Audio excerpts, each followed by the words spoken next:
Ito yung ginawa ko guys. Yan. Lagayan ng kutsara para hindi na bibili-bili. Ito, bubutasan ko rito ng talian. Yan. Lagay ko na yung kutsara ng pandan jelly. Ayan.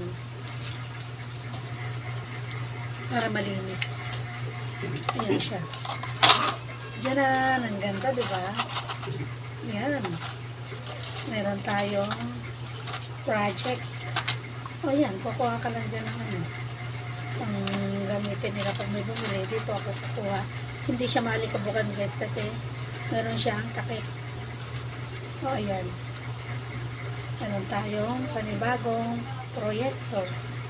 Yan, bubutasan ko na ngayon guys dito. Ito ang gagawin kong panali. Ito, garterized. Lahat assemble yung yung gamit. Oh, hindi ka nabibili, diba? Libre na yan. Tcharan! Iano ko siya rito.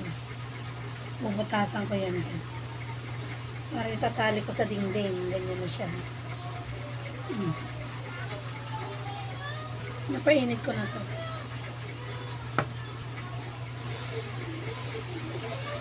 Bubutasan ko na siya guys. Para matulog.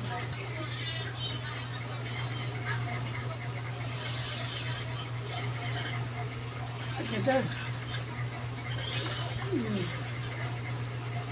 Butas na siya. Ito. Ito, saka natin isusunod to. Yan guys, itatali na natin to.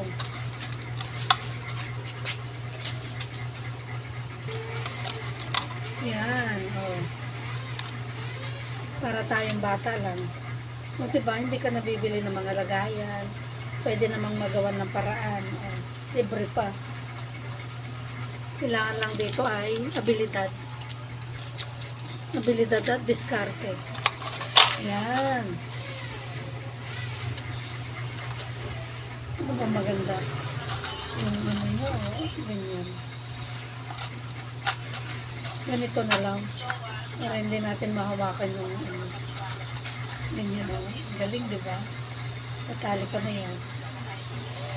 Kukuha ko rito ng gagamitin. Ayan na guys, ang aking bagong proyekto. Assemble yan. Palitan ko pala to guys. Masyado siya malambot. Ito na lang o. Ito. Yan, yung ginagamit sa mga cellphone. Nakita ko sa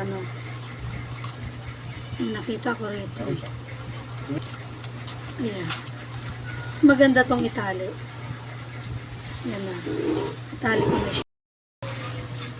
Yung para sa malaking, malaking ounce. Halimbawa, mga 12 ounce. Hindi na obra yung kutsarang maliit. Ito na siya. Yan. Ito yung para sa malaking baso.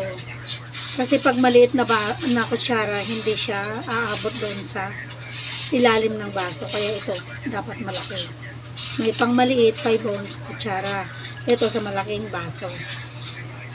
12 ounce. Okay? Ayan na siya guys. Sinabit ko na. Medyo nalakihan ko yung gupit dito. Pero okay naman yan. Dobleng tali. 2 tali. Ayan, madali lang dukutin, di ba?